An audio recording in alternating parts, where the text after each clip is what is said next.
order. Just real quickly, I would like to thank the Nature Conservancy for hosting us yesterday at Dunn Ranch. What an impressive project that they have here in Northwest Missouri. Also, the commission was able to visit our Pawnee Prairie property and just really impressed overall with the work being done there. And then, of course, our tour this morning of the Harrison County Community Hospital. Tina, thank you so much for hosting us today. We are so happy to be here in Harrison County. With that, we will kick off with our director's comments.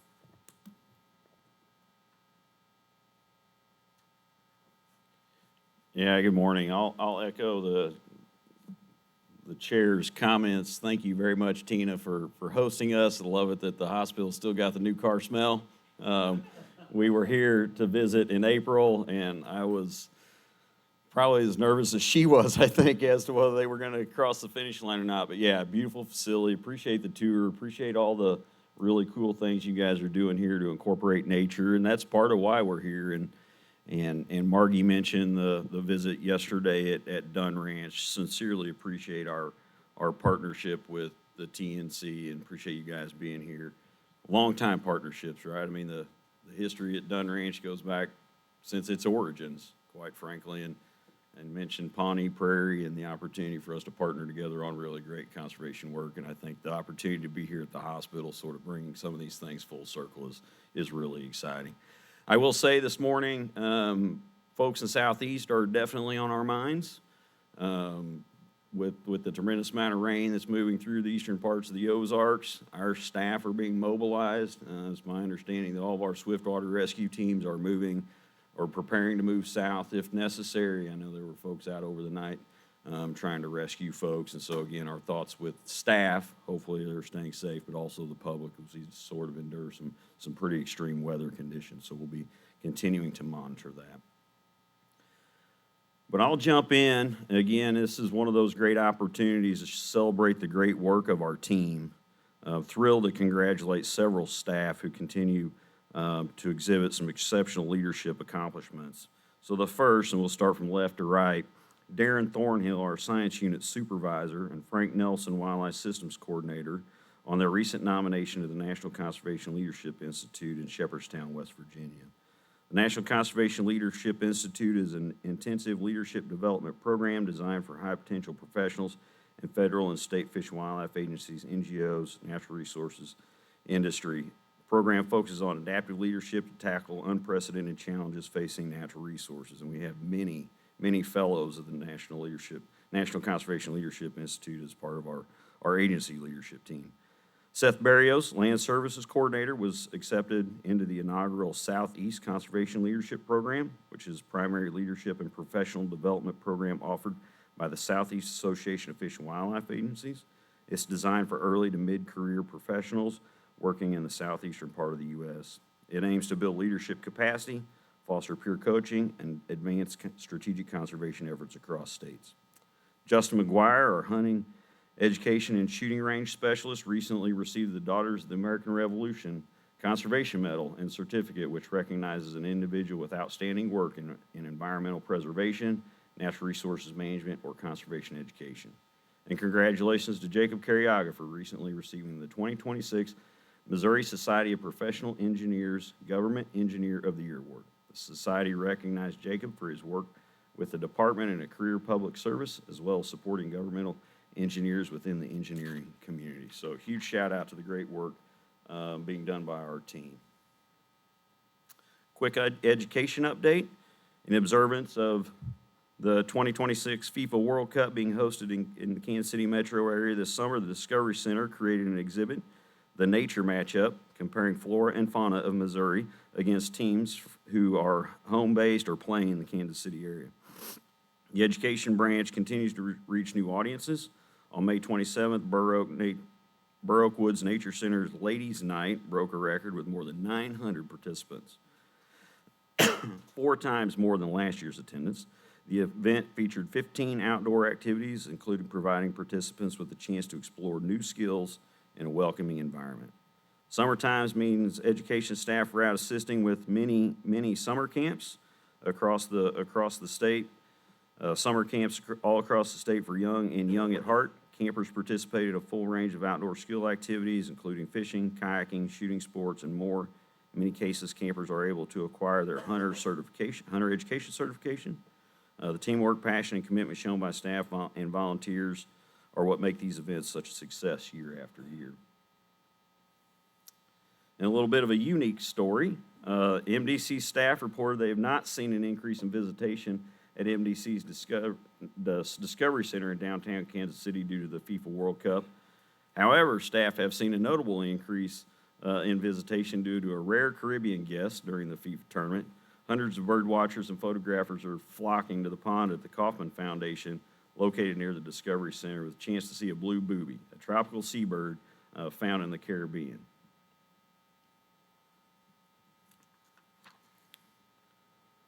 Over the last year, the Pathways to Relevancy Strategic Initiative has been working with teams across the state to increase our relevance with young adults. One key focus area has been to implement programs designed specifically to reach 18 to 34-year-olds. One example shared at the last commission meeting was the presence of events like the Southwest Comic-Con. Other staff highlights and innovations throughout the year include reaching more young adults through programs and communication year over year, with both areas showing growth in the number of young adults we've connected with. A promising increase in the number of staff who feel confident in their abilities to reach and engage with young adults. Over the last 2 years, the strategic initiative has led a community of practice dedicated to helping staff connect with various teams across the state to share their ideas, build up skills, and prepare any interested staff member to actively take on this new strategic priority. Lastly, we're taking the lessons learned from previous statewide young adult marketing campaigns are developing a fully comprehensive young adult outreach campaign for FY27 called Get Out There. That will seek to engage young adults from building basic awareness of conservation and bringing them all the way through to actively engaging with the department through programs, volunteer efforts, and partnership outreach.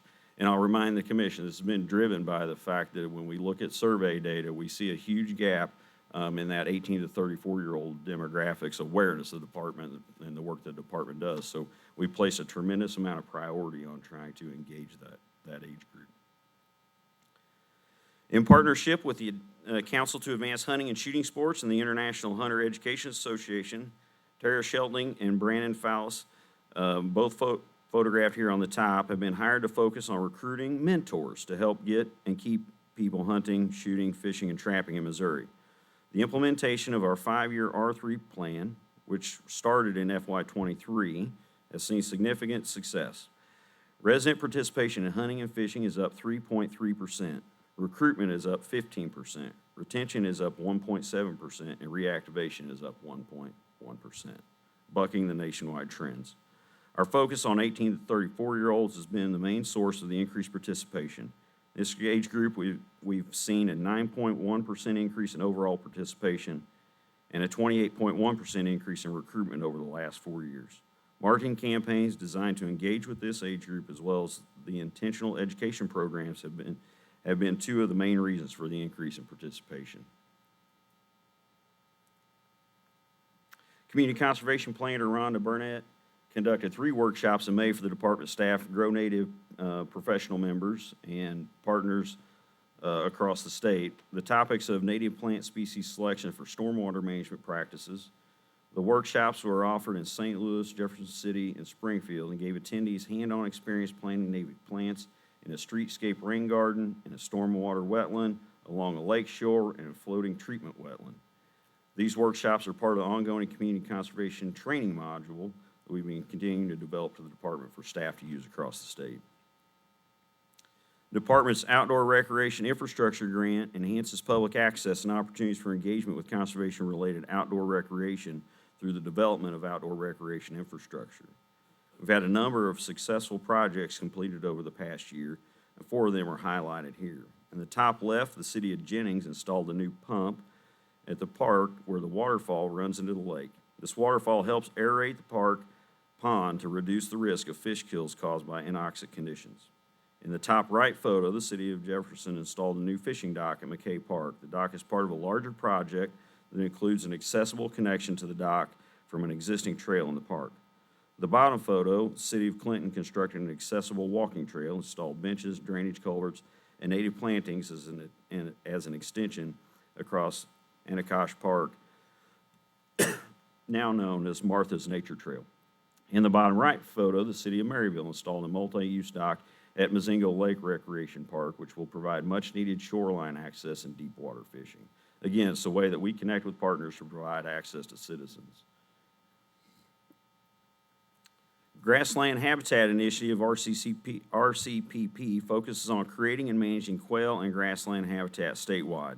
This project is funded through the Farm Bill, administered by the National Bob White and Grassland Initiative Foundation, and implemented by MDC's private land staff. A little more than $9 million in cost share funding is available to private landowners through the RCPP. Enrollment was initially opened in the summer of 2025, within just over 8 months, private land staff have already allocated over $7 million in cost share to landowners interested in creating early successional and grassland habitat on their property. The projects illustrate the huge demand for Missouri landowners for private land assistance and technical assistance. Some of the most important, most popular practices so far are pollinator plantings, idling cropland, acres to annual vegetation or cover crops, prescribed burning, and invasive species management. The RCPP projects also provide funding to evaluate how conservation delivery on private lands can affect habitat quality, connectivity, and bird populations. Bobwhite quail and other grassland birds will be monitored with a combination of in-person bird surveys and the auditory recording unit, which we got to see yesterday when we were out at Dunn Ranch. So again, appreciate the work of our private land staff to try to work with private landowners to increase habitat quality on their lands. Pictured here is private lands biologist Nate Mecklin and Aaron Porter held a quail management workshop on June 6th. Landowners were able to learn about creating proper habitat on their property. On April 9th, Central Region North DCT took a tour of Danville, one of our Tier 1 conservation areas, and Whetstone Creek Conservation Area. They learned about forest management, fisheries pond management, glade and woodland management, prairie restoration, and black-nosed shiner conservation. In the Ozarks, LCAP cost share was used with the landowner on invasive species control, where he sprayed Serratia and fescue. Staff held a site visit with the landowner, NRCS, Ozark Land Trust, and TNC to determine if the property was eligible for agricultural conservation easement program meant to protect working farms and ranches through conservation easement. So again, another example of the amount of time our staff spend working with private landowners. The department works closely with over 700 rural fire departments across the state by providing equipment grants, training, and vehicles through the department's Rural Forest Fire Equipment Center in Lebanon. One of the more popular requests has been large trucks to build a brush truck to fight fires. However, this sort of equipment has been virtually disappearing through the federal program. Recognizing the importance of the equipment for rural fire departments, MDC began a program to reutilize 3/4-ton pickup trucks that were being cycled out. These trucks were previously in MDC's fleet, but had come up for replacement. Rather than putting them up for sale or disposal, we decided to assign these vehicles through the Rural Forest Fire Equipment Center to local cooperating fire departments to be used as wildfire response vehicles. In FY25, we were able to provide 7 trucks, and in fiscal year 26, we provided 10 trucks, which you can see our rural fire departments are very creative in the ways that they use these trucks. On the construction side, Powder Valley Conservation Nature Center wastewater treatment system improvements, including the installation of a new equalization tank and renovation of the existing wastewater treatment plant to enhance operational effectiveness and regulatory compliance, is moving forward. The $465,000 contract required the Nature Center to be closed to all occupants for a few weeks while construction was completed. Staff been busy planning this year's managed hunt program. We currently offer 142 managed deer hunts with capacity for over 5,800 hunters. We normally receive around 24,000 applications for these hunts. These occur on MDC areas and a variety of local, state, and federal public lands with numerous partners, including several municipalities, Missouri State Parks, the U.S. Fish and Wildlife Service National Wildlife Refuge System, National Park Service, U.S. Army Corps of Engineers, and the Missouri Army National Guard. And I'll point out that many times these are offering hunting opportunities that would not be otherwise available. Department staff work with several NGOs and partners that host their own managed hunt program. For example, Jefferson City has organized and hosted a very successful managed archery deer hunt the last 3 years, and the Great Rivers Habitat Alliance will be hosting their second year of managed waterfowl and dove hunts with MDC and several other organizations. This year, they plan to double the number of hunts that were provided by holding 21 waterfowl and 10 dove hunts for first-time hunters, veterans, and other groups. A few weeks ago, Roger, who you will hear from in a little while, and I had an opportunity to attend the Outdoor Recreation Roundtable, a national executive forum on health and the outdoors. Pictured here is Secretary of Interior Burgum, who was in attendance. Jessica Wall-Turner, president of Outdoor Recreation Roundtable, recently wrote, quote, "America stands at the crossroads in how we care for people, our communities, and our future. At a time when chronic disease, disconnection, and mental health issues are rising, we also have one of the most powerful solutions in plain sight, time in the outdoors." On our tour this morning, we heard directly from Ms. Gillespie about time in the outdoors and the importance of healing and chronic disease. And so I had the opportunity, along with Roger, to share some of the stories about the work that we're doing here in Missouri to try to connect people to nature and engage a much broader audience than we traditionally have. And for me, a lot of this work dates back to 2016, when I had the opportunity to be part of a team that drafted the Fish and Wildlife Relevancy Roadmap, in which we were recognizing the decline in participation of hunter and anglers and the long-term decline in the detachment of folks from nature. At that time, we set out to say, okay, what fundamental changes are going to happen within the conservation community to ensure that we can continue this great work?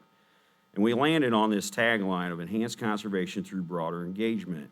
Throughout that process, we continue to go back to say, what's the real deep values proposition for the broad public of the work we do in conservation? And it kept leading us back to taking care of themselves and taking care of their family. And I'll give Dr. Russell credit for sort of really identifying this very clear and really connective values proposition that the healthy humans is deeply connected to the health of the natural world, and effective conservation practices are essential to maintaining these connections. And so our ability to continue the work of conservation is absolutely predicated on the public's acceptance and understanding of the work of conservation and the impact of their daily lives. So that's why we've taken on this effort to really think about nature and health and how those things connect with one another. And while this might seem like a new and novel idea, we're seeing it through the Make America Healthy campaign that's being promoted by the president through executive order. We're seeing it, as I mentioned, by Secretary Burgum, Secretary Kennedy, in their conversations about the role of nature. But it really isn't a new or novel idea. It really lands us back to this idea that was brought forth in many ways by Aldo Leopold in The Land Ethic, that we need to start thinking about once we start thinking about ourselves as part of the community, we'll make wiser decisions and we recognize the benefits it provides to us. And I'll give, again, Roger still credit for this graphic. He said, well, this is how I see it all fitting together. And it really starts to boil down where there is overlap and how we start to talk about sort of the intrinsic things that we know about the importance of nature, especially if you, like many of us, enjoy the outdoors. We know why we do it. We feel better. While it may have been hot on that trailer yesterday, I think everybody still felt better when we got done. It was hot. I won't deny it. But I think we all felt better than had we been sitting in the commission meeting room, no offense, for 3 hours yesterday afternoon. And so just recognize the physical, mental, emotional benefits that the outdoors provide to us is really something we're starting to try to leverage in these broadening of these conversations, which is what sort of brings us to a meeting at the Harrison County Community Hospital. Not your normal conservation partner, but we have to think more broadly about our work and the impacts of that work. And I know sometimes when you have new ideas, it makes folks nervous. You think, are they moving away from their traditional base? Are they ignoring some of the traditional things that we've always done? I've been clearly telling folks, hunters and anglers, we're living the original outdoor lifestyle. We understand and appreciate the value of nature. I get stressed, too many phone calls from the commission. I might say, I need time in the tree, right? I need a little tree stand therapy. And so we fully recognize that. And so it really is trying to build broader awareness of the connection between animal health, environmental health, and the health and well-being and prosperity of us as people. I'd encourage folks to read the July up front, which I sort of tried to lay out that perspective, right? That this stuff is important. It's important to us. And those are bees. Yeah. And so again, it's trying to think about all some of the pillars, and I won't steal Roger's thunder, but we talk about time in the outdoors, we talk about health of the system, we also talk about the quality of our food. It's a very frequent topic, and so this is a space where as conservationists, we need to start doing things like the partnership that we have with Shane Mahoney and the Wild Harvest Initiative, and talking about the abundance of healthy protein and other foods that nature can provide to us, whether that's through foraging or whether that's some of the work that the National Deer Association is currently doing in attempting to quantify the nutritional value of venison compared to production-produced meats or meats of other sources, and say we've got this abundant source of protein out on the landscape, some places overabundant, so let's recognize the value of that and the contributions that it gives to us as a society. And so as we talk about these things, that really is a big part of the theme of today's meeting. I'm very, very appreciative of Tina and the team at TNC for hosting us here to have some of these conversations about where are we and where do we go into the future. As we do that, I'll close by looking back at Missouri's rich conservation history. In 1957, the Hunter Safety Training Program was begun by the Commission to provide instruction in the safe handling and use of firearms. In 1969, a community forestry program was begun to assist Missouri communities in developing planting plans for civic areas. In 1970, the Ted Shanks area was acquired, more than 3,497 acres of the along the upper Mississippi River. The area contained habitat for waterfowl, shorebirds, upland wildlife, and fur bears. And in 2012, a historic drought devastated much of Missouri's fish, forest, and wildlife. The department staff and rural fire departments fought wildfires all summer long across the state. We had the most severe EHD outbreak in this state's history, quite likely in the country's history, and fish kills were reported statewide. With that, Madam Chair, that completes my report. Thank you, Director Sumner's Commission. Any questions for our director? Madam Chair, just one question.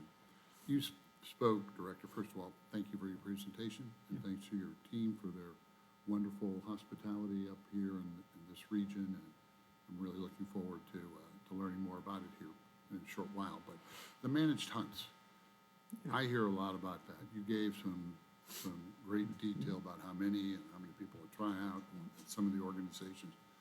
How would a grandpa who wants to take his aspiring young hunter, granddaughter, grandson, go about finding one of these and signing up for it and so on? You know, just simple, where does the rubber meet the road, and saying, let's go do this managed hunt at Queenie Park or at Blue Springs Park or wherever. Yep, the simplest way to do that is look at the fall deer and turkey booklet, and we've got a nice table that's laid out that clearly describes what the opportunities are, where those opportunities are available, to whom those opportunities are available. Because as you point out, we do have some youth-only hunting opportunities. And so, yeah, I'd just encourage folks to either go to the public website and look for the managed hunt table, or the easiest way to do it is just go to the fall deer and turkey booklet.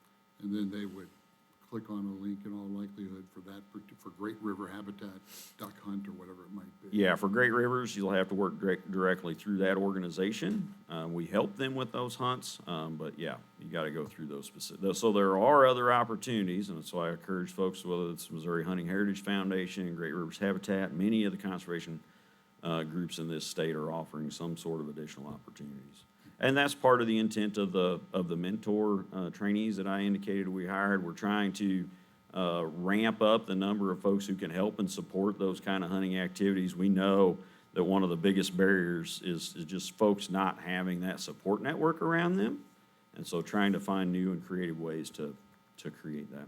Well, thank you, and I'll give a plug to the education program of the department. So many incredible programs for that grandpa. to take his granddaughter and learn to call, learn to tie a fish hook in the Conservation Magazine and explore incredible too. So. And I'm always amazed at the number of programs our staff provide and the continued work to really focus on delivering the highest impact programs. Thank you, Director Sumners. Okay. Let me introduce our next. Okay, if you would, I'll introduce our next speakers. Tina Gillespie serves as the Chief Executive Officer at the Harrison County Community Hospital in Bethany, Missouri. With more than 2 decades of healthcare leadership experience, she brings a well-rounded background, having served in key executive roles, including Chief Financial Officer, Chief Operating Officer, and Chief Executive Officer. As CEO, Tina provides strategic direction and oversight for the hospital, leading the organization through a period of significant growth and transformation. She was instrumental in the development and opening of this new state-of-the-art hospital, an important investment in health and the future of the community. Tina works collaboratively with healthcare partners, government leaders, and community stakeholders to advance access to high-quality care and advocate for the sustainability of rural healthcare. Known for her collaborative leadership style and commitment to excellence, she is passionate about ensuring patients receive exceptional, compassionate care close to home.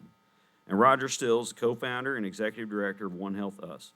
He's currently capping his career working to integrate nature, food, and human health into a tangible approach that can be scaled from his community to others.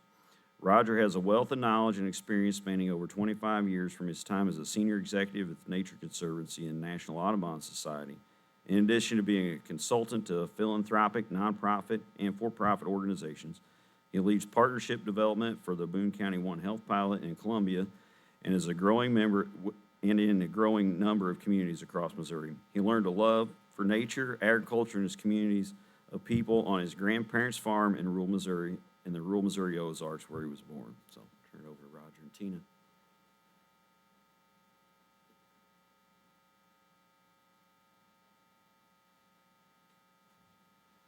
Thank you, Jason. Delighted to be here this morning. I wanted to echo the thanks that was made to the Nature Conservancy for the wonderful tour yesterday. It was hot. I viewed it as an opportunity to work on my tan. So it was great to be outdoors, and I think we did all feel better as a result of doing that yesterday. Tina, also, it's been so great to get to know you. And just not only the extraordinary resource for this is the community, but leaning into innovation, as you so enthusiastically are doing with the conservation community, is just really remarkable. And could we just give Tina a hand for what she did here this morning, and the commitment to that's really, really, truly remarkable. And I will say all of this has been teamwork with the Department of Conservation staff, and Nate Minix was really critical on staff in making this connection and helping this move here. Also an honor to be in front of the commission again this morning. Appreciate your interest in this. And I wanted to start, I thought somebody was going to be with us this morning that's a very special person, and that's Andy Love, who is the chair of the Edward K. Love Conservation Foundation. And as we think about innovating into the future, I wanted to look a little into the past and still honor Andy, even though he's like, Roger, my 82-year-old body's just not going to make it. So I'd like to express to the commissioners my regrets that I couldn't be here. But you know what I found when I prepared this talk and looking at innovation is how much this state, of course, has innovated in the past. That's Edward K. Love, that's Andy Love's grandfather. At the foundation of the commission in 1937, 1938, this foundation was established, a private philanthropic foundation. Here's what I didn't know. What I didn't know when you look at this up here in the purple, what I did not know is, according to the conservationist here in November of 38, it was viewed as no other individual in the country had made a philanthropic gift to conservation of this size. So literally, the public-private partnerships we're looking at today, there's a founding element to this that goes all the way back to the beginning. And that's what we're doing here to foster the next generation of conservation. Furthermore, and I love this, There are some anachronisms, right?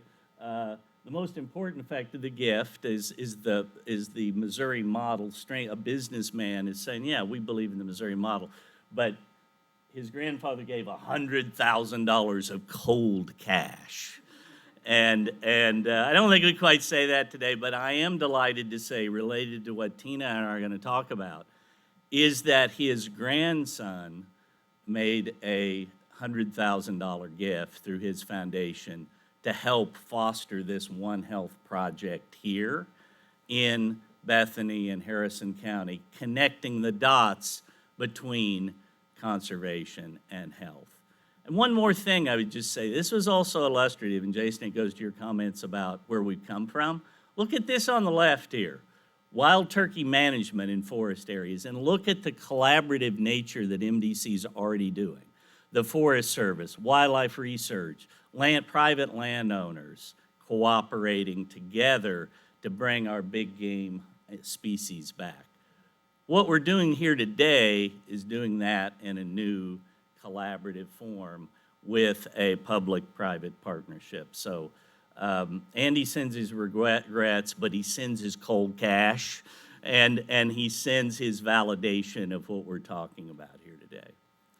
So just briefly, it was mentioned the organization One Health Us that my colleague Brandon Spratt, who's here, who's a trained nurse practitioner, works full-time with me on this. So what I'm going to briefly frame out, and then Tina's going to really take it home here, is our organization is just helping foster these relationships around nature and health and One Health around the country in some cases and in our state. And so exciting to have this model here where we're at. Uh-oh, there we go.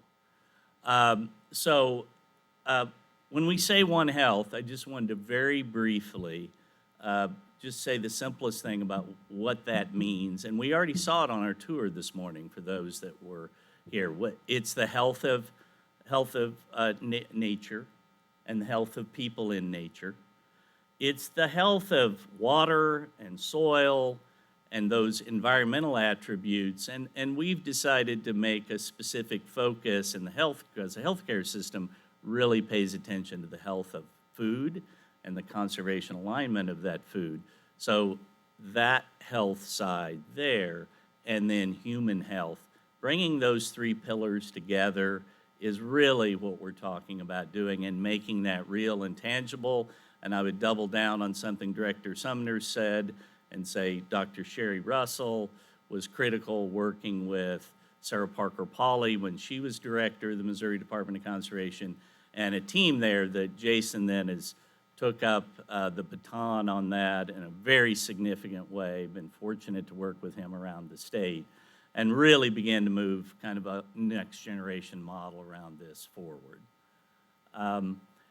Jason also mentioned this, and this goes back to Richard Louv, Last Child in the Woods. That book was released in 2004 about how disconnected we are from nature. In 2004, we didn't have this yet, and he's already sounding the alarm. It's only accelerated very significantly since that time, the distractions, the disconnection we have from nature, even though the research shows abundantly in a whole variety of ways that the health benefits of nature are very significant. In fact, there's a founding study that in the field, and Tina, I mean, amazing what you and your staff have done here, that simply healing in a bed where you look at it natural light, as opposed to a wall like I'm looking at right now behind the commissioners, the differential in the healing was very significant. So I would predict you're going to get better outcomes here as a result of what we know about the data for your patients, and it's amazing in that regard. So there's a national movement now occurring around these things, of which Missouri, proud to say, is very much on the leading edge of all of this. REI, the outdoor equipment company, is a major grant maker around nature and health. We've been the beneficiary of that. The Nature and Health Alliance is a group of researchers, over 200 researchers in the country, that are pulling the health benefits of nature together. Jason mentioned the Outdoor Recreation Roundtable. Secretary Burgum recently said that our public lands are the largest wellness resource on planet Earth. So already the major players in the industry, outdoor recreation industry, and in our government are talking about health and public land at an intersection there. And we're partnering with the American College of Lifestyle Medicine. Tina's embracing this, which is an organization that has 6 evidence-based pillars, and they're the most rapidly growing medical trade group in the nation and they embrace the outdoors among their 6 pillars, which include physical activity in the outdoors and nutrition and a variety of other pillars of which nature is a significant part. I did it again. So I wanted to frame out something that we're doing in Boone County, Missouri, that's then a model that we're bringing here and in other places of the state. When we say One Health, this is a 201-acre City of Columbia park that is part of a larger Boone County project that Brandon and I and a whole bunch of partners are working on, together with the Missouri Department of Conservation, City Parks and Recreation there. And we received a very significant gift from the Missouri Foundation for Health. So we broke down that barrier between philanthropy of healthcare and conservation. And believe me, the amount of money in healthcare philanthropy is very significantly different than the money in conservation. Andy Love's foundation, $18 million foundation. Missouri Foundation for Health, $1.6 billion. So we're not going to get Missouri Foundation for Health. Most of that's going to be focused on health. But if we can collaborate with that sector, it's a big deal. So that gave us a significant gift here. And what we're doing on this site, very simply, is Missouri Department of Conservation has done an ecological assessment and a conservation plan at this 201 acres on the north end of Columbia. Okay, so the health of nature is now in motion. We're already moving dirt and getting results there for the ecology. The food piece, we've designed a farm business incubator so that young farmers can come in and produce food, and food is medicine for our community and our hospital there on this site. And then the key, the signature piece is hopefully building, like we did the nature school in our community that I worked on, a lifestyle medicine clinic that would pull all these things together in this public park and focus on preventative care and addressing chronic disease in our community, which is kind of the tapeworm of the American economy because healthcare costs are so extensive. So that project's well advanced. That project's very well advanced. And we're moving now to fundraising on this and action on this in ways we could discuss further. Now, finally, and then I'll turn it over to Tina here after framing the local project just a bit. This is starting to move around the state with real investment. Missouri Foundation for Health not only gave us an initial grant, they gave us an unsolicited bonus amount. That was a nice Friday afternoon. And then Andy Love here to pull this model together in a rural, large landscape setting. Charlie Shields, who some of you may know, who's the CEO of University Health, former state senator, he wants to go to the Health Forward Foundation, big foundation in Kansas City, to build. Charlie's like, I want one of those here at University Health in Kansas City. And working with a coalition, Director Sumner's joined us there too, in Joplin with Kansas City University, a medical school. We're really moving out on pulling this model together and engaging the healthcare sector in a way, I think it's fair to say, that hasn't been done before. And finally here, just the big frame, and then I will turn it over to Tina. Yeah, by the way, I took this in December when I met Tina in person for the first time. They made some progress. That was a good 6 months, right? So, you know, to go back to Andy Love, he gave the first gift. I asked him for the first gift for Dunn Ranch in 1998. And he gave $250,000 for that and kept giving, and he's kept giving to the Nature Conservancy.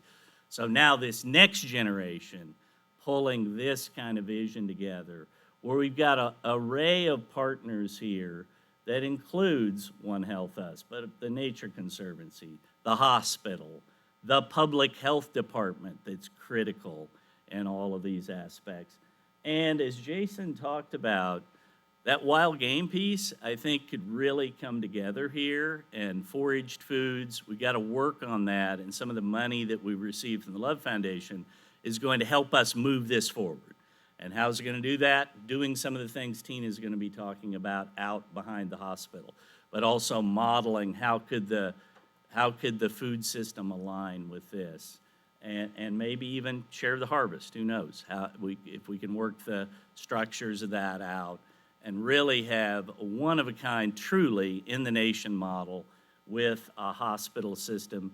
Together with, we've formed a working collaborative that will bring all these partners together, including, I saw Delta Waterfowl and QFPF here, the hunting groups that, it is tree stand therapy, right? And bringing that hunting heritage to bear in this part of the world to these health conversations. So appreciate the time. Tina, you're up next. You will show the tangible things that you plan on doing here together with all of us. So appreciate it. Well, first off, thank you so much for, it's just an honor to have the commission here. Director Sumner, thank you very much. I had the pleasure of visiting the Dunn Ranch in April as well, and what a gem that we have in Northwest Missouri, to be part of the grasslands as well as just being so in tune with conservation in this area. So I'm pleased to be kind of a different partner for Missouri Department of Conservation and see what we can do moving forward for health. I should start to say that we believe healthcare doesn't begin and end at the bedside. The air we breathe, the spaces that we move through, the food that we can access, and the places that to reflect all help shape our health outcomes. That belief guided both our hospital design, as we talked about on our tour, and our conservation partnerships. So on our tour, we did see that our facility was designed for healing, and those large inpatient rooms or large windows in the inpatient rooms, as Roger talked about, it's a great way to get that natural light, that seeing outdoors, seeing trees and flowers and grass, and those are all healing. Natural light also was provided in our MRI suite. We provided that, as well as outdoor dining at our what's now called the Prairie Cafe, our cafeteria, and just an airy, calming environment for our patients, visitors, and staff. Some of the things that we've really worked on for conservation in action is with the help, and I see Andy here, so she's been very instrumental in helping us with our 15 acres of pollinator habitat, which is south of the pond. We also have worked with MDC in helping to get an aerator for the pond, so we have fish in the pond and available for fishing, which is, all the kids are excited about that around town. Through the partnership of MDC as well as TNC, I appreciate them. They have also provided some seed for us. We've dedicated that 15 acres to the native pollinator habitat. We've also joining the Highway 13 Butterfly Trail, and then of course, the fishing pond. They're really not side projects for us. It's part of how we are going to define wellness here and how we connect people back to the environment around them. Working alongside the health department and other stakeholders, we are also looking at our food access. This includes medically tailored meals, groceries, nutrition, counseling, and then our role that maybe the Prairie Cafe can play as a high quality and affordable food environment in our hospital setting. also just thought about the Share the Harvest and how could we potentially get some of that within our system.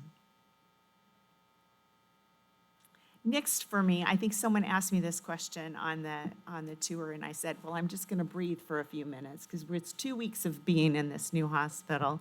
And the new car smell, I appreciate it too, actually. So our next project is a walking trail. Our walking trail includes approximately a half a mile of concrete walkway, a bridge that the county has given us, and natural plantings, limestone elements. And our goal is to connect the City of Bethany's trail project and create access that extends beyond our campus and into the community. I explained that just to the west of our property is the city's property, and they already have an established trail through the woods from the park, and our walkway would actually connect directly to that.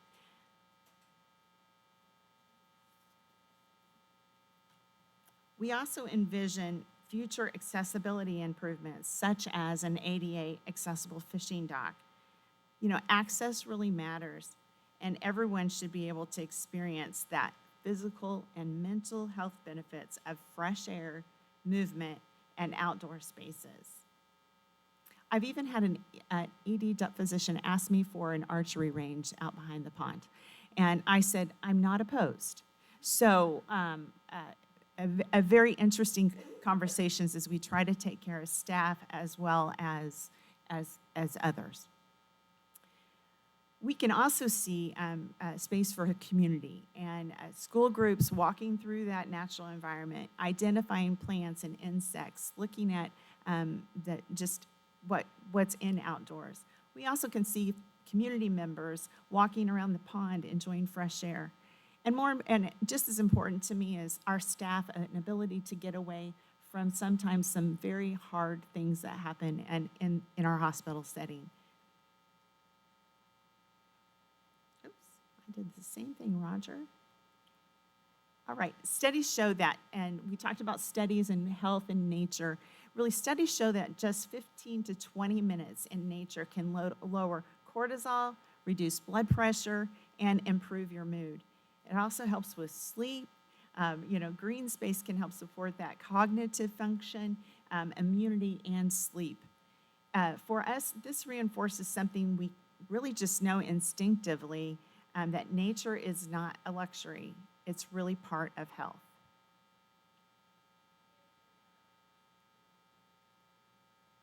At HCCH, healthcare, conservation, and community are not separate conversations.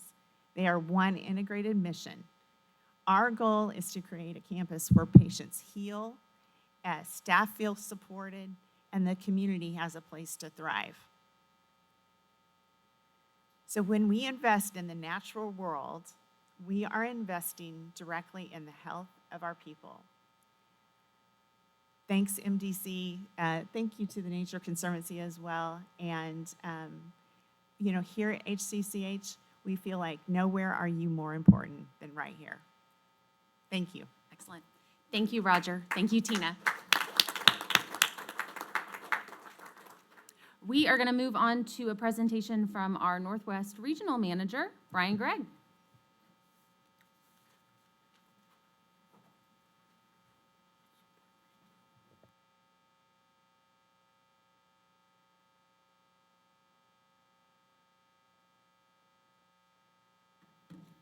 Madam Chair, Commissioners, Director, thank you. It's a privilege to talk with you, present to you this morning, and to represent staff of Northwest Region.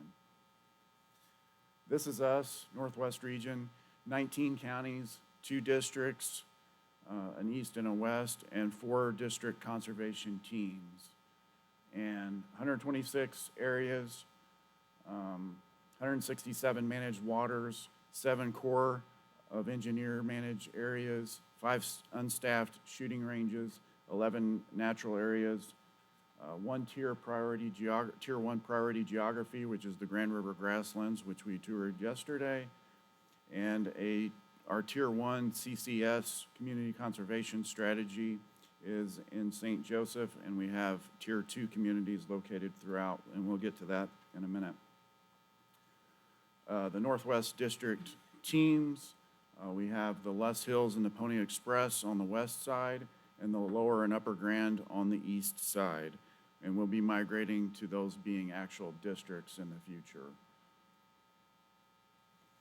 Our facilities, our main facilities in this region are 2 public contact offices, the Northwest Regional Office in St. Joseph, Missouri, and then a public contact office in Chillicothe.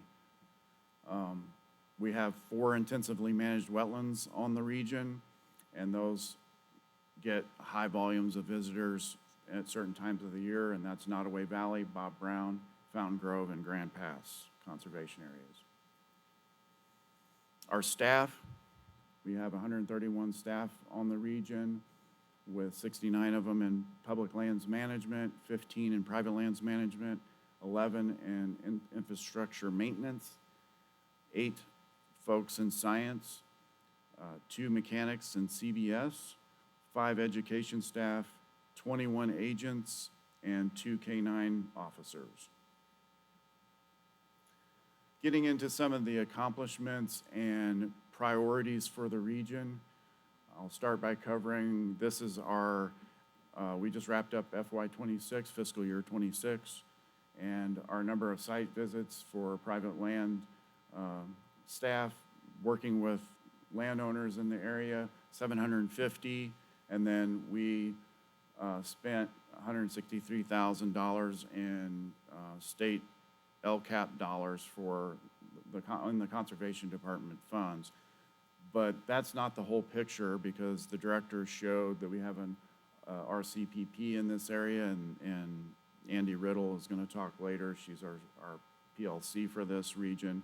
We leveraged, of that $7 million that you saw all the dots in Northwest Missouri. We leveraged a large amount of that, and that's just one avenue for us, and federal dollars that we also leverage, which is a lot on top of this. Our priority areas, our targeted geographies, our Tier 1 is the Grand River grasslands that we're familiar with at this point. We have 4 quail restoration landscapes that are Tier 2, a priority forest landscape that's down at the Iatan Weston area, and then 10 priority watersheds. So getting to our Tier 1 grassland that we toured Dunn Ranch yesterday, this is a partnership with Iowa DNR, TNC, MDC, U.S. Fish and Wildlife, Quail Forever, Pheasants Forever, and many others, volunteers, etc., to focus on one of the rarest habitats in the state, yet we had millions of acres of this in the Midwest and across the nation. We didn't get to see, the buffalo didn't cooperate very well yesterday, but we have buffalo on Dunn Ranch, and that place just looks different because of that. We have grass restorations and other, native prairie restorations in other areas, and the buffalo just make things look different, and we covered the reasons why. We have prairie chickens there, and a whole system. And in this slide here, we've got some pictures of what's north, and Iowa DNR has Ringgold Conservation Area, Wildlife Management Area just to the north there, and then Kellerton above that, where we're monitoring prairie chickens and various other prairie species. We got to meet yesterday, one of the things that we're excited about in this landscape, and it's the opportunity to create a strike team for this priority geography. And that strike team, you got to meet Julie and her staff. That strike team is unique in that it has a partnership with Drake University in Iowa. And the students in that school have to do a program like this. They're required to do it. And so we've had trouble recruiting on some of these strike teams throughout the state. And we have a really nice solution to that here, in that we offer a program that's pretty much turnkey for students to, here it is, it's available. I don't have to go out and look for it. We offer it to them. And so we've had good luck with recruiting folks through that partnership, and I think it's really neat. That strike team the goal of that strike team is basically to fill in the gaps of management. So lend us an extra hand when we need, when TNC needs help managing their properties, partner properties, or public lands in the area. Iowa DNR needs a helping hand.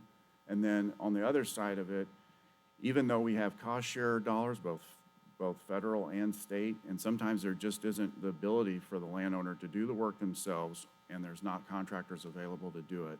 And so then we're in a situation where we don't have a solution to get the work done and get the management done on the ground.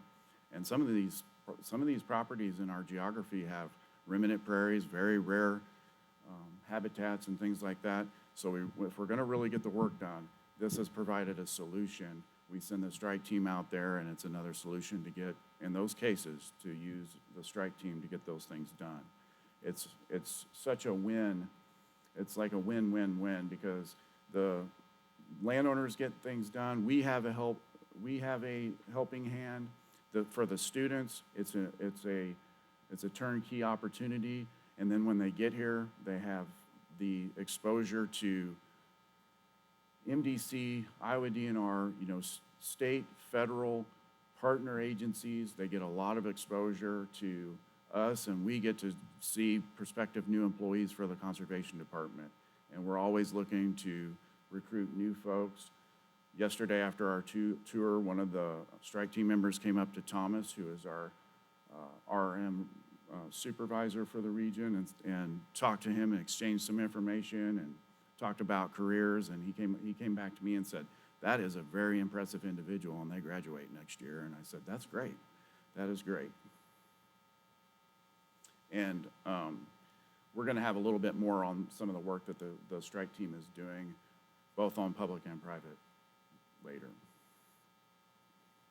And then the Harrison County Community Hospital here in Bethany, we've already covered a lot of that, but our role has been to basically utilize our LCAP and CAP programs, which are our lake management and cost share programs that are actually available to all communities in our region and that we work with all communities with. But in this case, it's nice to have, this is the first time we've really worked with a hospital before, and it's very nice to have an innovative partner such as this hospital to develop these. And thus far, we've developed 2 pollinator plots, as Tina talked about, with local seed sourced off of MDC and TNC properties. And then we have a fishing lake that's going to be open to the public that we have a management agreement to monitor and manage fish populations and set regulations and enforce regulations. This is all, like I mentioned, our community cost share. It's open to everyone. We have tiers here, largely based on some of the larger urban areas. We're a rural region, but some of our largest urban area, of course, is in St. Joseph. And a lot of this is just focused on access to nature and targeting those folks that we otherwise don't get to when we're meeting with landowners or managing public areas. And so we have tiers here. Bethany in this community is one of our Tier 2 communities. We've got St. Joseph as in a Tier 1, and then Maryville, Cameron, Bethany, and Chillicothe in our Tier 2, places where we're proactively engaging communities. And this is our Tier 1 community and some photos of staff working with community folks. One thing that we did this last year that I'm hoping to do again is we had a lunch for community partners, city leaders, community leaders, and invited them in for lunch. And we've got these huge cookies, and we've had them at regional meetings and stuff. They're like as big as your head, and they're just absolutely delicious. And so we get so many people excited about that, and they come in for those things. But then we have an audience, and what we did, and I congratulate my staff and coming up with the idea, but what we did is we drew them in with that lunch. And then we actually, instead of us just talking to them, we had communities that we've done projects with, such as this community will be maybe one that we have present in the future, but we had communities present to other community leaders on how we've worked with those communities and the projects that we've done and what it's done for their communities. It was really impactful, and we had a lot of people coming to us, and I didn't know you guys worked with communities like that. And so we got a lot out of that, and I hope to do that again. It was very neat.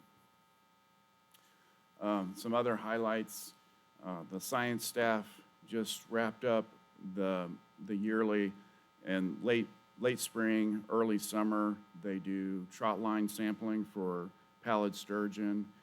They captured 28 of them this year. Just wrapped that up. 17 of them were hatchery origin. 10 are still awaiting genetic confirmation, and 1 was wild. And they implanted 5. You can see in the picture there where they've got a telemetry tag and the surgery that it takes to implant those. But they implanted 5 of those telemetry tags and then tracked 46 pallid sturgeon across 250 river miles of the Missouri River, evaluating spawning cues, habitat, and collecting a lot of information on this rare fish. And they sent 2 pallid sturgeon to the Gavins Point National Fish Hatchery for spawning efforts.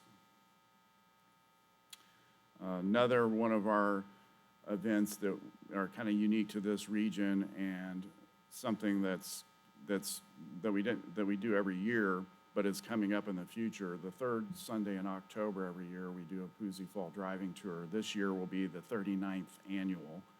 We're almost to 40. With this being on the Poosey Conservation Area, we open up roads on that area that are generally not open to the public.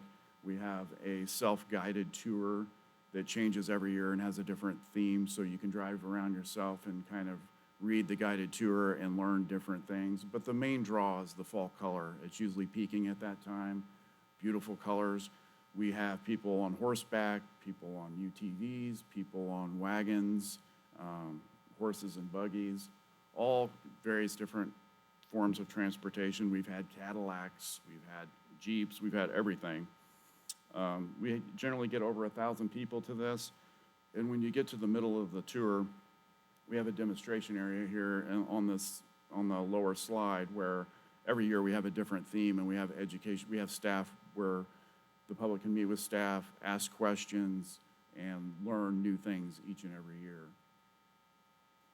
If you're interested in coming, it'll be the 3rd Sunday in October this year, 39th annual. And then another annual event, this one we wrapped up in March. It's something that we do every March. It's the 12th annual Smithville Lake Habitat Day, where it's a collaboration between U.S. Army Corps of Engineers, Clay County Parks, and MDC, along with a bunch of volunteers to spend a day. We basically cut brush on the bank in different areas, form brush piles, and then use our habitat barge to place those. And they placed over 100 brush piles this year offshore. Then they GPS those and then share those GPS locations with fishermen. It's very popular and something that we do every year and done for a long time. Some education highlights, some programs. Education staff had created a virtual fly tying at home class that was popular this year, pictured there with TJ and some fly tying materials. And then the Northwest Les Hills Master Naturalists have committed to planting 10,000 milkweeds in 10 years. I think they're on their 8th year, and they've planted 9,000 milkweeds, and that's a photo of them planting milkweeds. And then we had a Arbor Day event here recently at the Northwest Regional Office that the Master Naturalists helped us with. Protection highlights, monthly during school, while school was in session, the protection staff held a YMCA Missouri MONASP, archery in schools program event at the YMCA every month while school was in session, and then assisted with the MONASP tournament. Right now, this is a picture of Agent Poole helping out with the kids fishing clinic. The agents are doing quite a few of those at the moment, and Agent Poole is one of our K-9 officers, and pictured there is Waylon and Cedar, our K-9 officers for the region, and they not only assist with investigations and things like that, but they also assist with these public programs. They're both German Shorthairs. Some of the challenges that I'll just wrap up with that we face on the region, just a couple, three. One of them is our job would be a lot easier if it wasn't for invasive vegetation, but that's what we have to deal with. And one of the treatments for invasives is prescribed burning, along with several others, and a lot of times it takes treatments in combination. But this spring we burned just under 10,000 acres this spring, and then we sprayed around 7,000 acres in treatment with herbicide for invasives. And then on the right here, we have a slide. One of my leadership team's points of emphasis is developing staff and mentoring staff, developing staff. My leadership team, that's one of our most important points of emphasis. And within that point of emphasis is safety, obviously, and having staff trained on safety. And this is a picture of 4 years ago, we innovated we had so much trouble getting safety training scheduled, and then when they were scheduled, it seemed like the people that need them, there's so many things on your calendar and so many things that we do, they wouldn't be able to go to them, or the instructors wouldn't line up. So we just decided, you know what, let's just make the first week of June Safety Week, and we will hold as many safety trainings and have, please don't take your vacations then if all possible, have instructors hold that week, have potential students hold that week. And so this was our 4th annual Safety Week. We did 9 trainings, and we had over 50 staff involved in taking the trainings, and then we even had 10 folks from TNC partnership take advantage of some of the trainings. And then finally, we continue to work and partner with regional landowners on the region to battle and manage not only the disease CWD, but also in managing our deer herd on this region. And so right now, staff are planning for the mandatory fall sampling that we have in the northwest corner of the region. And we are hard at work working towards this fall some hunter harvest initiatives and things like that to continue to manage this disease, which was originally found in North Missouri as the first part in the state. And that's all I have for you, and I'll be happy to answer any questions or take any comments. Commission, before we do a deep dive in the Grand River grassland priority geography, any other questions for our regional director? Where's the cookie that's as big as my head? They're a certain type of cookie that, No, called- I'm waiting for it to show up. well, we should have probably had those here. No, but in all And seriousness, on mentioning it, now I got everybody's interest. in all seriousness, though, I know I speak for all of us. We're incredibly impressed with the amount of work that goes on here and the tangible benefits that you're delivering to our communities in this region, of which I am a member from Smithville, and the cooperation that you've established with all of our partners establishes the leadership not only of your personal leadership style in this area, but the leadership of the department nationally, and how we work with so many different valuable constituencies to deliver the benefits of conservation and protect these sensitive areas, et cetera. So I just applaud you for that, and grateful for the work that you, and I ask that you please pass that message along to the rest of the team.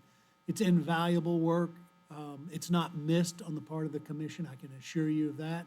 And it is not thankless, because we thank you for that. And I know the communities, all of these communities are more sustainable, they're healthier because of the work that your team does. And so thank you for this interesting presentation, and thanks for your work. Thank you, and I will pass that along. But you're going to have the opportunity next to hear from some of my staff, and they deserve all the praise because they are the ones, especially working in this geography we're in right now, they're the ones that are out there really making this happen. Could you tell me just for a moment, about the managed wetlands? Not unlike the question I asked earlier, but those are very highly regarded duck hunting and other outdoor migratory bird places. What does it look like to want to go do that? And I know it's, this time of the year is different than duck season, but talk a little bit about that. So the best way to understand where you can be and what you can utilize on that area is our Atlas database and website. There are certain times of the year, certain parts of those are closed, but they're great areas, like you alluded to, for birding, other visitation. Of course, it's a managed hunt situation that you mentioned earlier about in terms of managed hunts, but it's a little bit different in that we have a drawing and it has a certain cadence to it and draw times and things like that, a daily drawing system.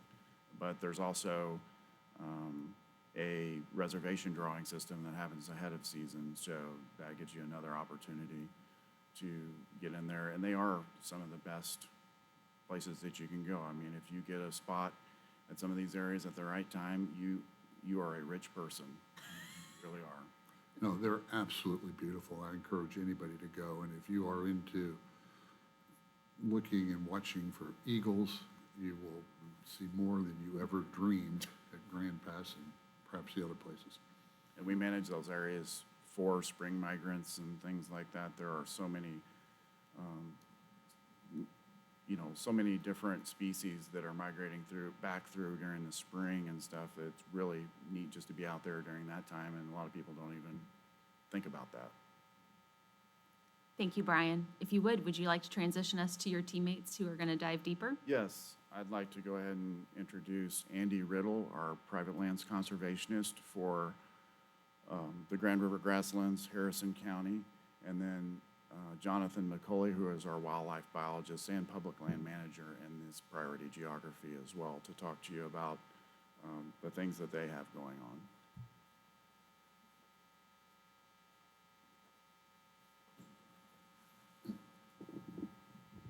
Thank you, Brian. And thank you all for the opportunity to be able to share a little bit more about the Grand River Grasslands today. It's an area that I spend a lot of time in and I've grown extremely fond of, and hopefully you have too after your couple days you've had up here. The Grand River Grasslands is one of our priority geographies, and I'm sorry, you're gonna get tired of hearing the words Grand River Grasslands in this presentation, but to understand the priority geographies kind of as a whole, you need to know a little bit about the Missouri Comprehensive Conservation Strategy, which Brian kind of alluded to. The Comprehensive Conservation Strategy was developed with conservation partners across the state, and it integrates the Missouri State Wildlife Action Plan, our State Forest Action Plan, our conservation partner priorities, public and private land conservation efforts, community conservation, recreational use, and a number of other opportunities and challenges. And it kind of ties those all up into one framework.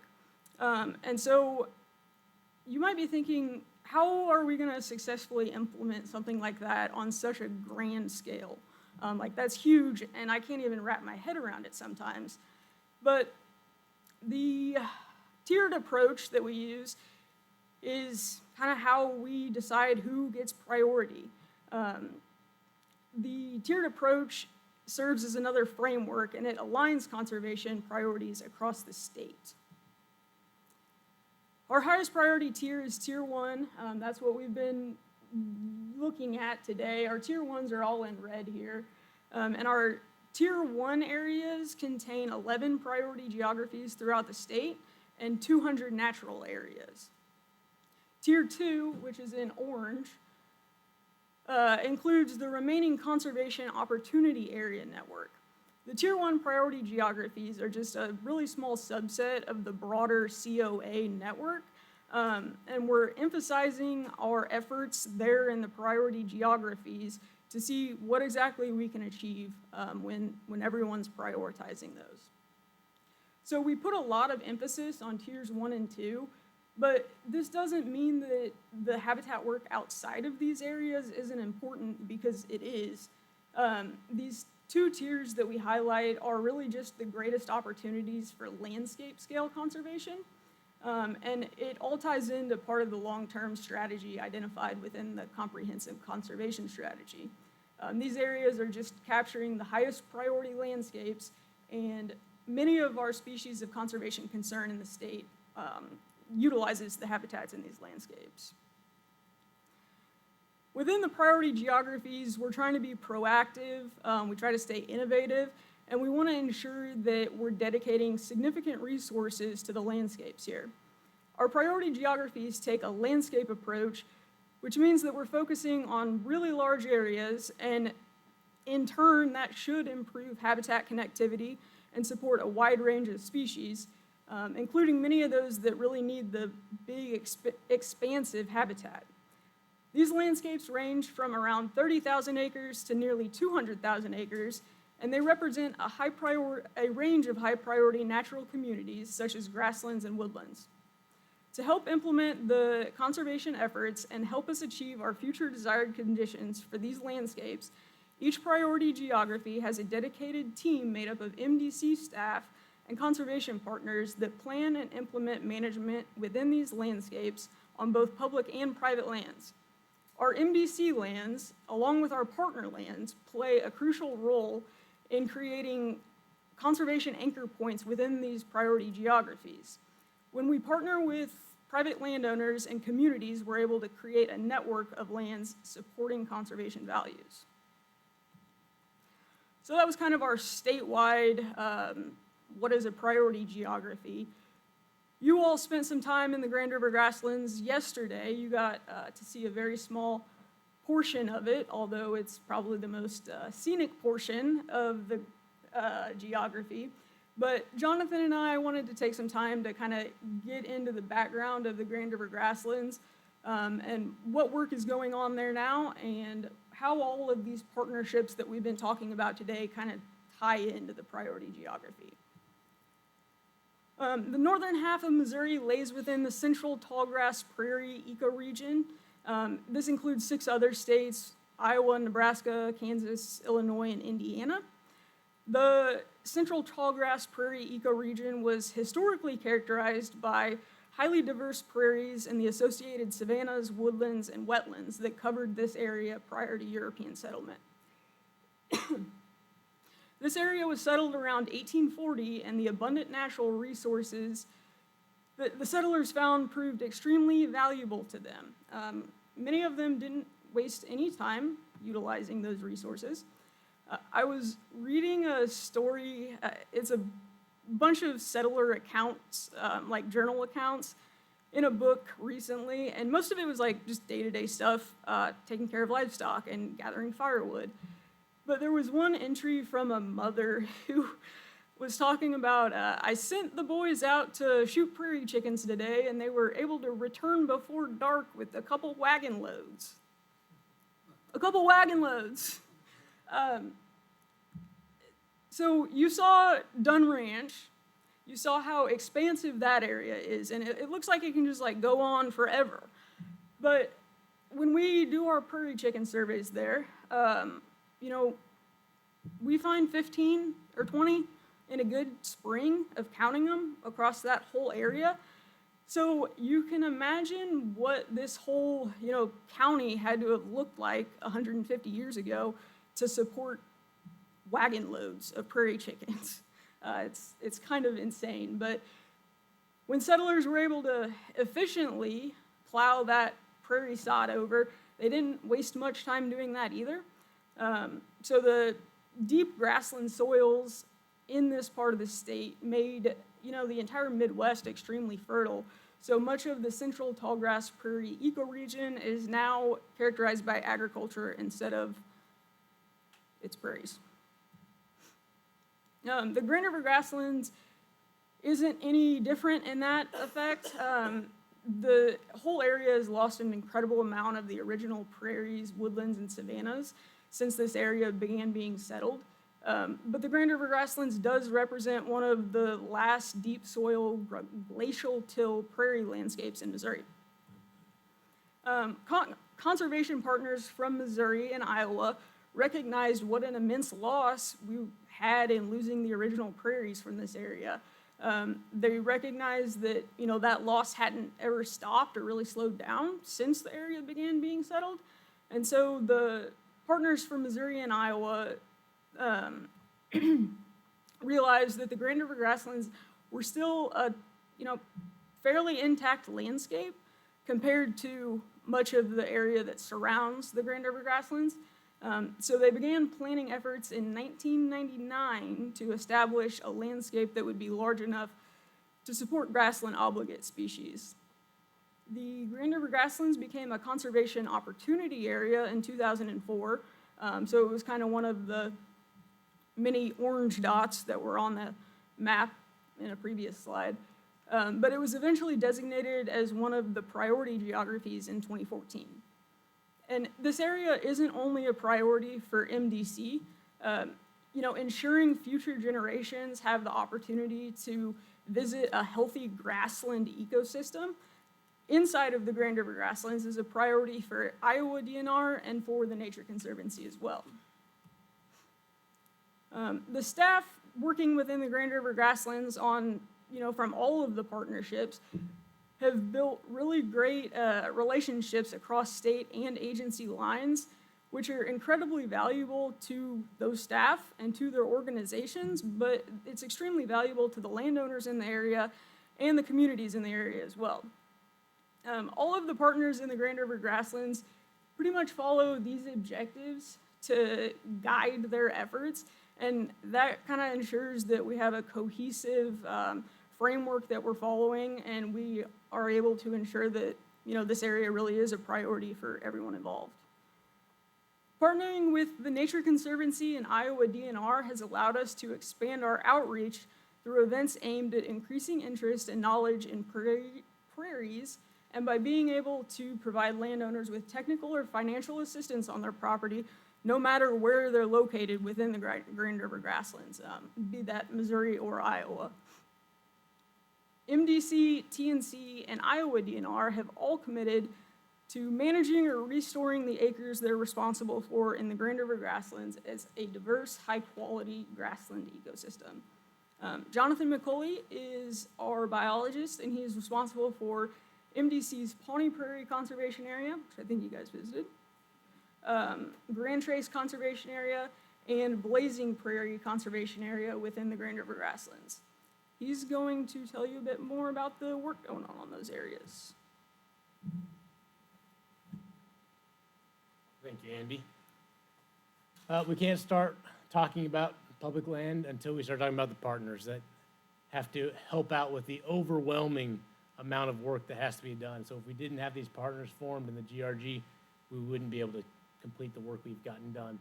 The Nature Conservancy owns Dunn Ranch, which was the first anchor point for the grassland habitat in the GRG. TNC staff and the strike team crew assist with local large-scale management. Everything from coordinating and assisting with prescribed fire on our public grounds and partner grounds, habitat workdays, seed harvest, and outreach. Our good partners with Pheasants and Quail Forever, they join in to host also habitat days, prescribed burns, plus they also help us acquire a lot of the land that you're going to see today. And you've seen probably yesterday, you might have drove by a couple of them. A key partner in the success of the Grand River Grassland as a whole is the adjacent landowners. Management of private lands is the only way to connect the large grasslands landscapes. So also, we work very closely with Iowa DNR, collaborating, looking at different management practices to help us with maintaining and restoring that fractured prairie we've already talked about across the state lines.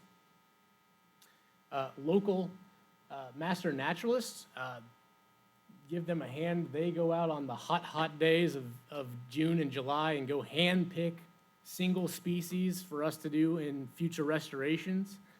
And then last but definitely not least is our MDC staff that come from multiple disciplines throughout the state and throughout our region to come together to help out with our partners to implement the prescribed fire, the habitat work, the seed collection, species monitoring, everything we need to keep this landscape healthy.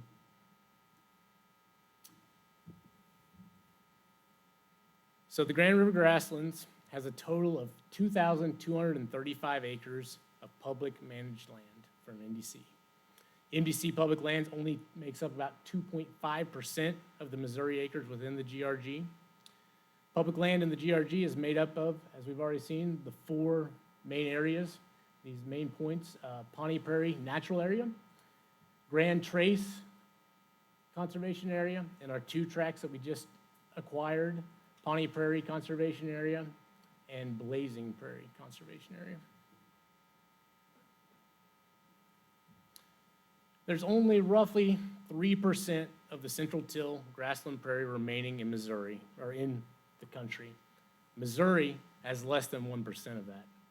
So as you look at our public land, you can only imagine that we are just a very small fraction of that 1% that's left in Missouri. Our management goals are to maintain, restore, and protect the remaining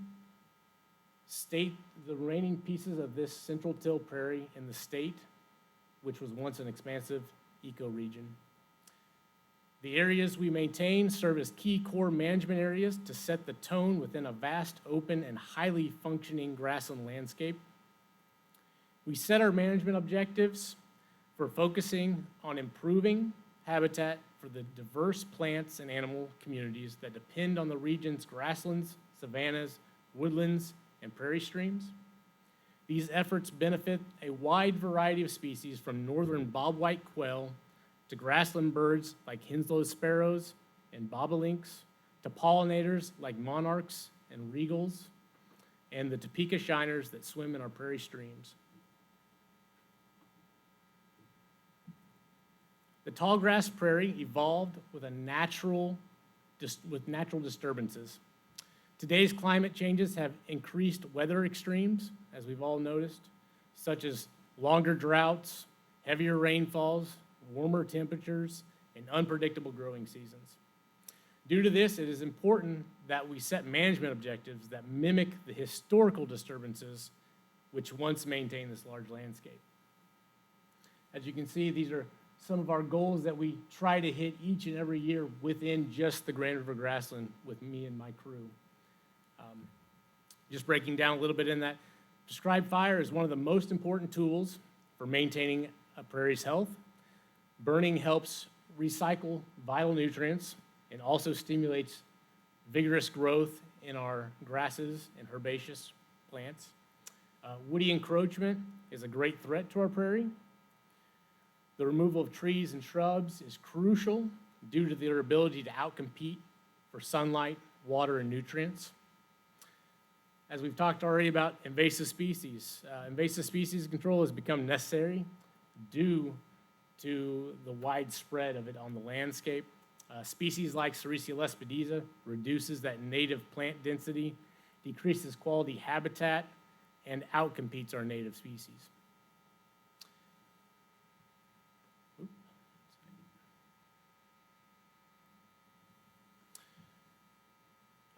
One of the cool parts of being up here in the Grand River Grassland is our ability to kind of partner with TNC, and as you can see on that far with that combine, you might have talked about it a little bit yesterday, being able to actually harvest seed, native seed, right in our back door, basically. So native seed harvest collection is necessary investment for our ongoing and future restoration efforts. Collecting local source native seed ensures seed genetics are best suited for the elements and the soil type in this region. Ongoing prairie restoration helps reconnect the now fragmented prairie landscape while increasing ecosystem stability and reducing the impact of this climate change that we're seeing. So Pawnee Prairie Conservation Area, we acquired this piece back in September of 2024. The property was acquired through the partnerships with Pheasants and Quail Forever. We started management February 2025. We did a frost seeding of about 112 acres on this area. Mostly the ag crop that was previously on the area is what we've turned into our planting, using, again, our locally harvested seed. Since then, we have done maintenance mowings throughout the last 2 seasons. Then we were with IM staff, with the heavy equipment operators, and they came in February of 2026 and removed a lot of the heavy tree removal that we needed done on the area. Future plans on this is to hopefully continue diversifying that seed base, plus also getting our first burn on the ground, hopefully this fall. This is Blazing Prairie Conservation Area tract, a tract of about 73 acres. We acquired it April of 2025. This property also was acquired through the partnerships with Pheasants and Quail Forever. We started management on it in November of 25. We did our first cool season foliar spraying on the north half of the area. Then so we also then did a habitat day where we partnered up with our DCT plus with all of our partners. Came in, we did about 3 different days through February and March where we went in and removed 28 acres of woodies off this area. So big hand for those people that were all involved with that. There was a lot of chainsaw, a lot of back work, but we did move a lot of trees on the ground in those 2 to 3 days that we were working. We did initialize our first prescribed burn back in March of this year. And then also we followed up with some cool season invasive spraying throughout April and May of this year. Hopefully with a future look at this, this piece, looking back, did have some very good remnant sections in it when a study was done back in the early 2000s by Drake University.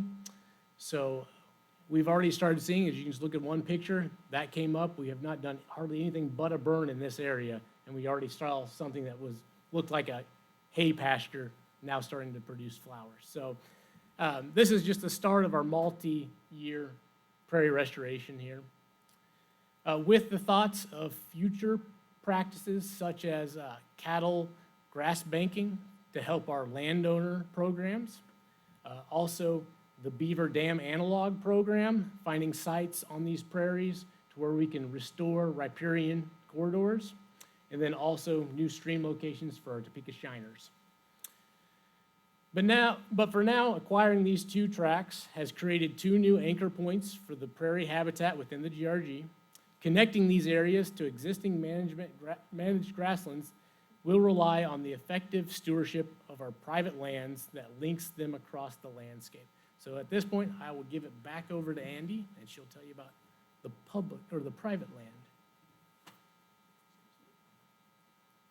Thank you, Jonathan. I'm glad that you had pictures of the seed harvest operations, which it's been mentioned a couple times that, like local seed for the planting here at the hospital was used in the most recent planting. But I wanted to kind of emphasize how special and how meaningful that is, that seed that was harvested, like 50 miles away from a remnant is what was used to plant the pollinator planting here at the hospital. So remnant seed is, it's kind of, the closer you can get to that, where that seed originated, the better it's going to do in the new planting. So being able to establish that seed here at the hospital is really cool. That's not something that you see very often. So props to you for working with TNC and getting extremely local Ecotep seed down for your planting. So private lands in the Grand River Grasslands is what I deal with most often. The Grand River Grasslands is an ideal location to restore functional tallgrass prairie ecosystem on private lands. A surprising number of just little pockets of grassland have survived in this area, mostly because of the rolling landscape that's dissected by semi-wooded draws and just little woodlots here and there. But the soils here are relatively marginal compared to many of the other areas in the Midwest. So the productivity of those soils means that more acres here have been subjected to grazing instead of the intensive row crop agriculture. While the grazed grasslands are often degraded, or if they're not overgrazed, they're just neglected, where they haven't just completely disappeared, they do still persist in small scattered patches or remnants. Restoration and management on those small little patches is possible, and local landowners have been really responsive to management recommendations made to them. So, a lot like Jonathan's goals in managing the public land in the Grand River Grasslands, the overarching goal of private lands work is to just increase the number of quality habitat acres on the landscape. We can do that in a number of ways. Often we just need to assist the interested landowner in getting their property back into a high quality type of state. Some landowners really just want advice. They want the technical assistance about how do I take care of this invasive species, or when should I burn my grassland, or sometimes they just want you to come have a cup of coffee with them so they can show you all the deer sheds they found over the winter. But all of those interactions are really important because it builds those relationships in the geography, and if that's what encourages their conservation kind of mindset, then I am always game to look at big deer antlers. Due to the priority geography status of the GRG, landowners here are eligible for increased cost share rates, and they get a little bit of extra opportunities within state and federal programs. We offer incentives to landowners who are enrolled in CRP and who want to burn their contract acres.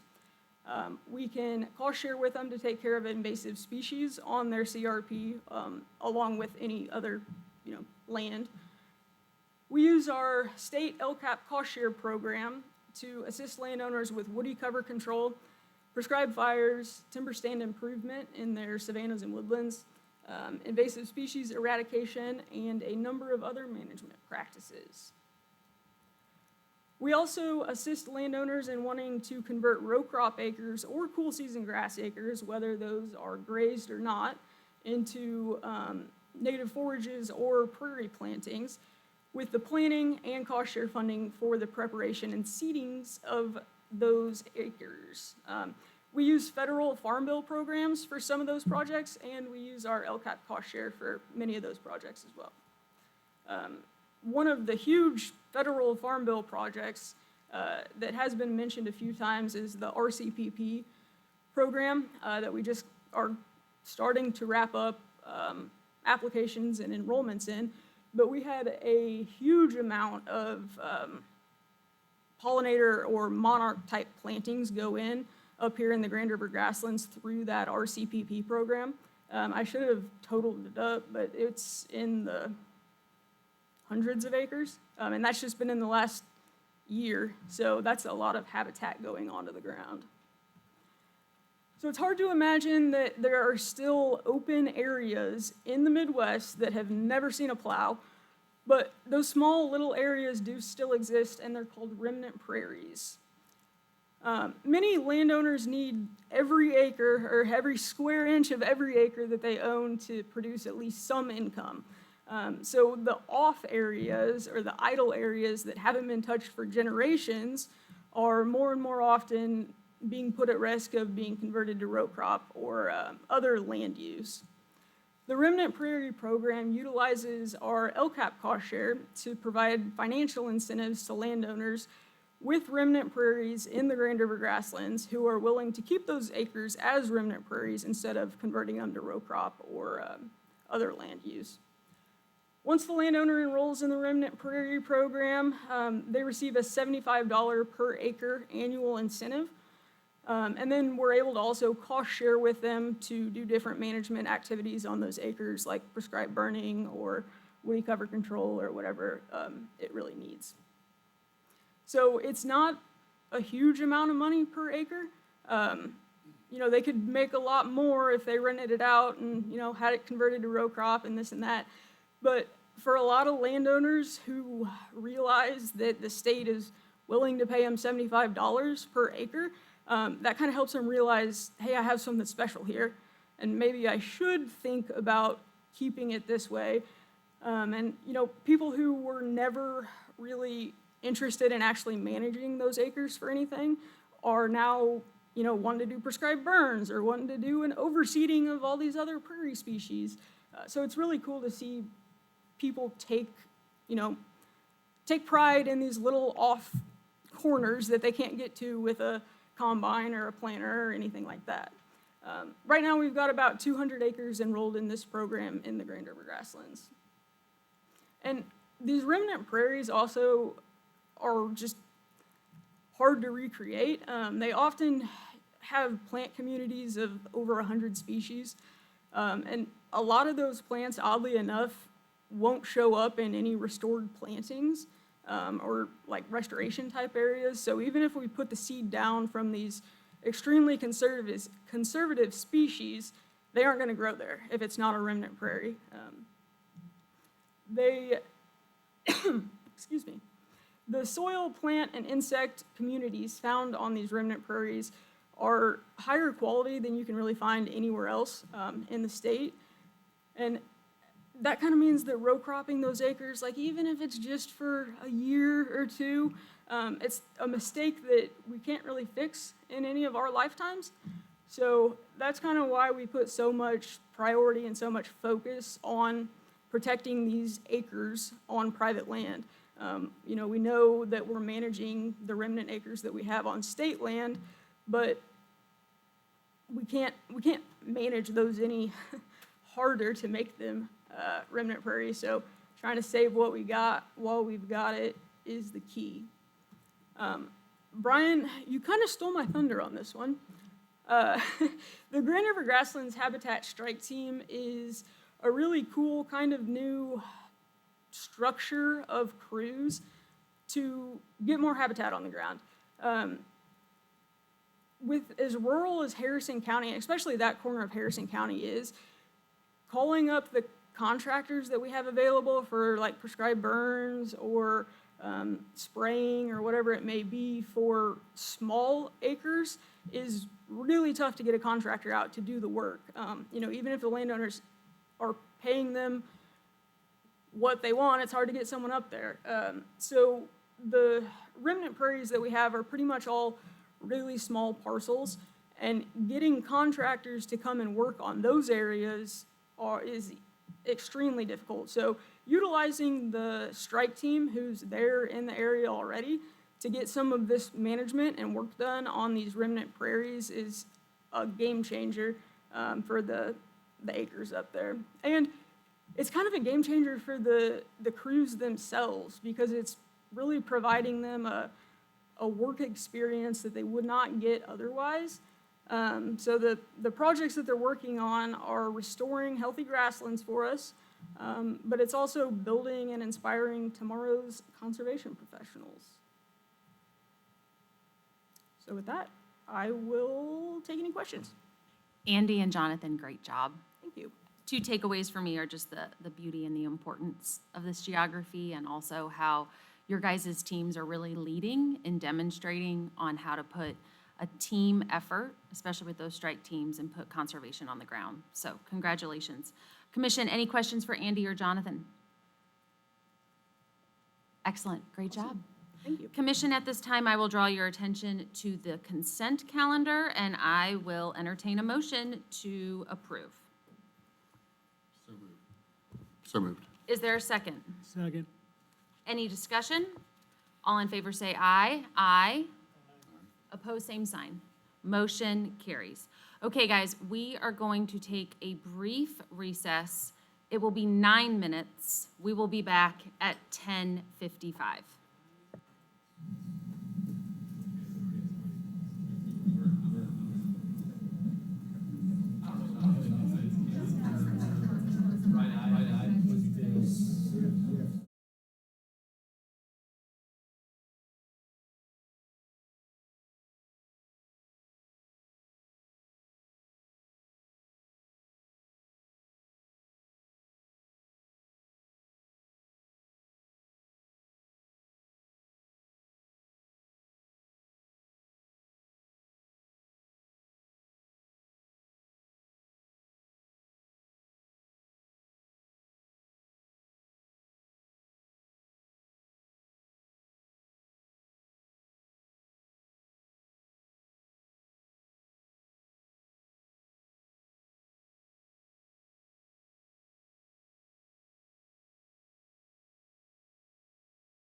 All right, All right, I am I am going gonna to call- us back, and we are going to reconvene and kick off presentation from our Regulations Committee and Deputy Director Laura Conley. Laura, welcome. Thank you, Madam Chair, Commissioners, Director Sumners.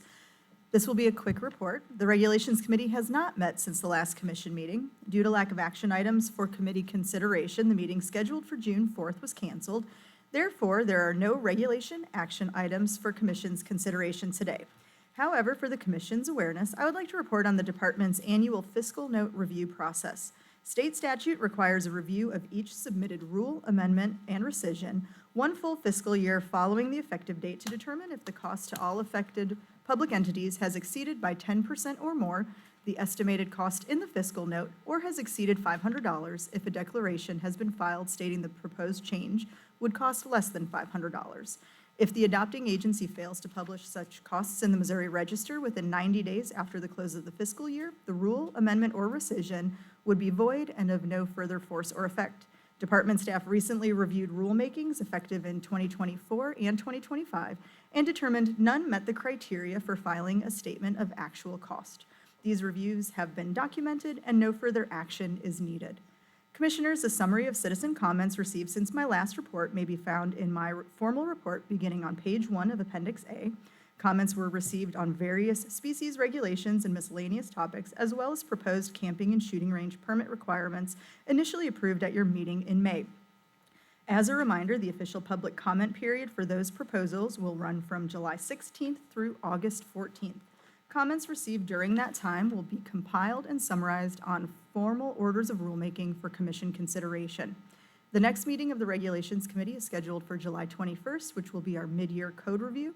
Madam Chair, unless there are questions or comments, that concludes my Regulations Committee report. Yes, Commissioner Cruzy. Can you give an assessment just of the diversity and perhaps even volume of comments we receive from the public? Just to educate folks about the span and scale of the issue for this department. Yeah, absolutely. So we do receive a lot of public comment, and while we have formal public comment periods for specific regulations, we as an agency have a practice of accepting public comment on all things at all times. And so really dependent upon what is of interest to folks or what is of issue at the time, those comments can be quite varied. Right now, over the summer, of course, we've been receiving comments related to deer management and things like that. Over the spring, we had a fair number of comments related to paddlefish and those types of things. And then as we had those initial proposals related to non-resident deer hunting considerations, camping and shooting ranges, although it wasn't the formal public comment period, we certainly received a fair number of comments on that. So the comments that we received is of wide variety and oftentimes on all topics. And so all of our staff are engaged in helping us respond to those types of comments, and when necessary, sharing out those comments with our Regulations Committee. And the Regulations Committee has a standing agenda item on every meeting where we review the comments that the committee has received and discuss whether or not we need to make recommendations to staff to review further, to consider proposals, if something should be needed to add to our pipeline for regulatory review. So we do address and review all of those public comments. So if I may further state, just sort of for the record and everybody here, I think one of the unique attributes of the Department of Conservation is the fact that I do believe all of our comments do receive a response. And I think folks will say that's extraordinary in any government agency. When you span all of our counties and you touch hundreds of thousands of people and citizens, I just think it's a part of the culture of MDC that is extraordinary and unique, that everybody who sends a comment in gets a response, and it gets it pretty quickly. And I'm impressed. I congratulate your team. It's an important part of not only the culture of the organization, but as an example of how we engage with our public. So kudos to you. Yeah, thank you. Excellent. Thank you, Deputy Director Conley. Thank you. We will move on to a report from our Chief Budget Officer, Kim Hansen. Thank you, Madam Chair. Members of the Commission, Director Summers.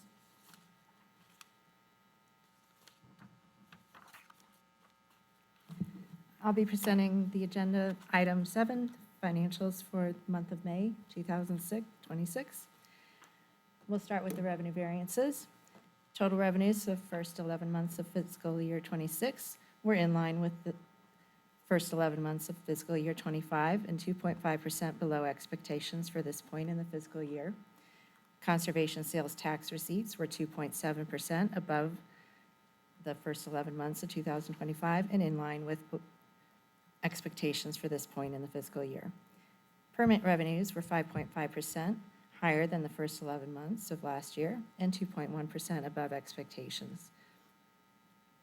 The number of monetary hunting and fishing permits sold in the first 11 months of fiscal year '26 were 3,924 higher than the previous year. Federal reimbursements were 18.6 lower than this time last year and 17% below expectations. Federal reimbursements for fiscal year '26 through May represent approximately 13.1% of total revenues. And looking ahead to June, there's been a change in that number, so you'll see that coming ahead when we have our next meeting. Other revenue sources for the first 11 months of fiscal year '26 were 20.3% higher than this point last fiscal year and 2.9% above expectations. The next slide is expenditures. Total operating expenditures for the first 11 months for fiscal year '26 were 3.5% higher than the first 11 months of fiscal year '25 and 3.8% below expectations. Operating expenditure includes personal services, expenses, and equipment purchases. Breaking those down individually, personal service disbursements were 7.6% higher than the first 11 months of last year and 1.8% below expectations through May. Expenses were 3.5% below the first 11 months of last year and 9.7% below expectations.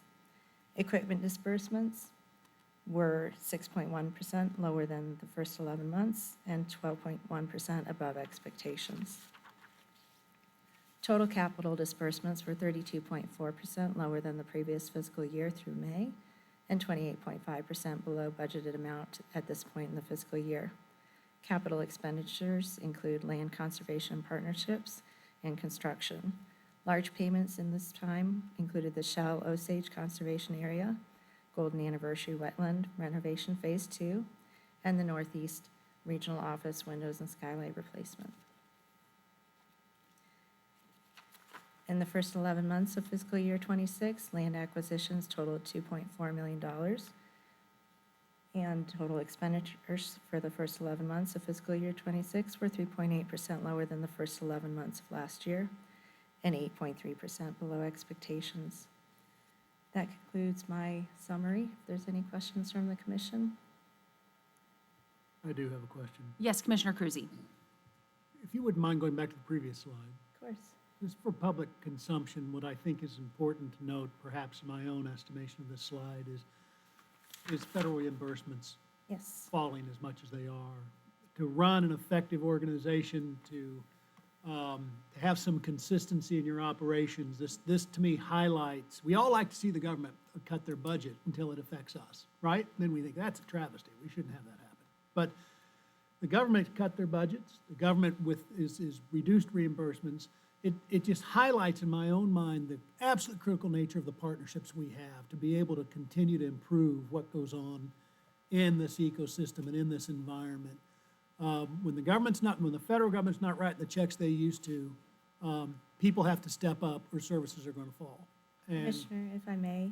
Yeah. I'm so sorry. That is more of a timing difference than a permanent difference there represented in those numbers. indeed, but my point is Okay. that it creates inconsistency in how we are able to Correct. apply ourselves in the environment. Yes. And it does affect and create changes in how we apply services and offer Absolutely. our services to people. Yes. And so I just think it's important that, and it's a credit Jason and his team, that they are able to manage through these volatile times. And I think it's really great. If you go to the next slide also. Yeah.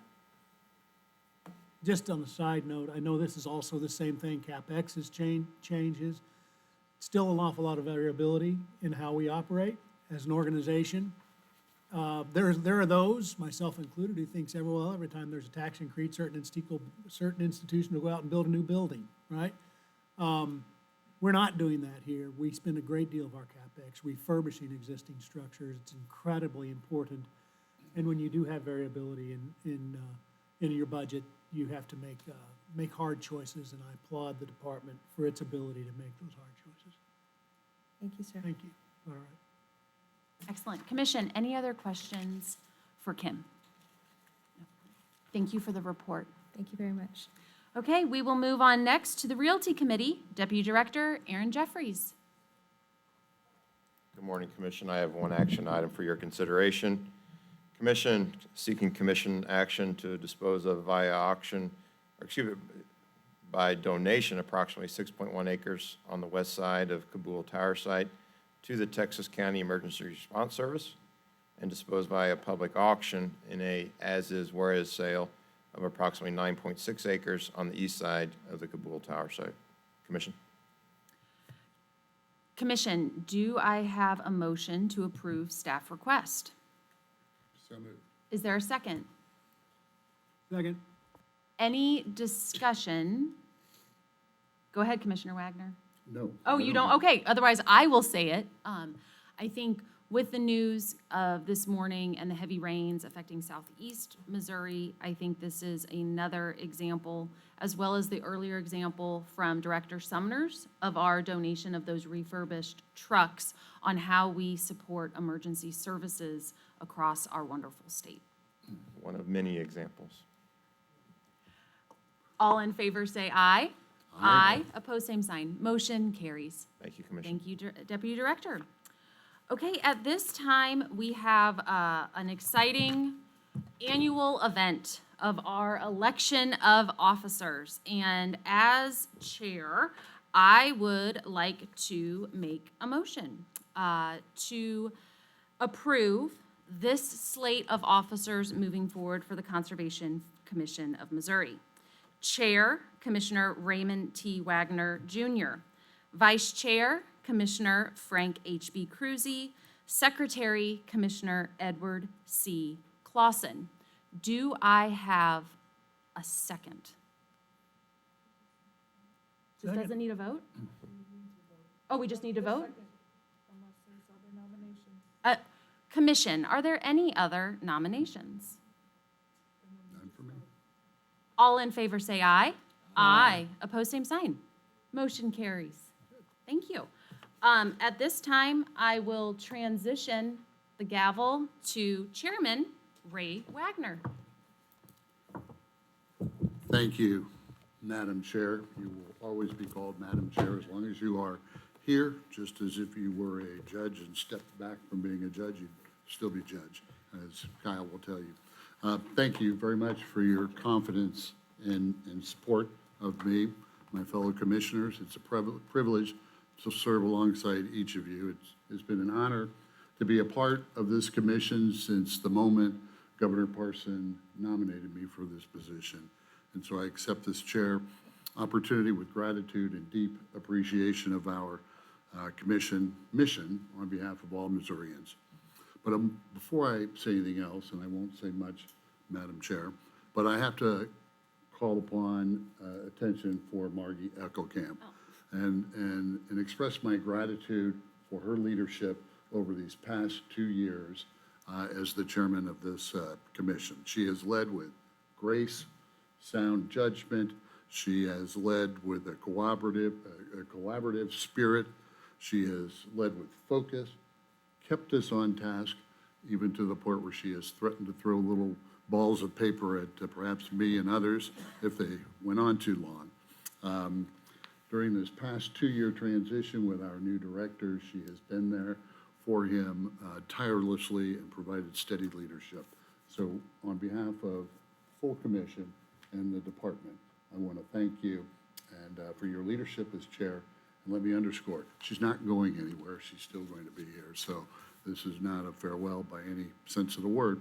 I do look forward to serving with my fellow commissioners as we continue our shared commitment of conserving the fish, forest, and wildlife of this state for the present generation and future generations.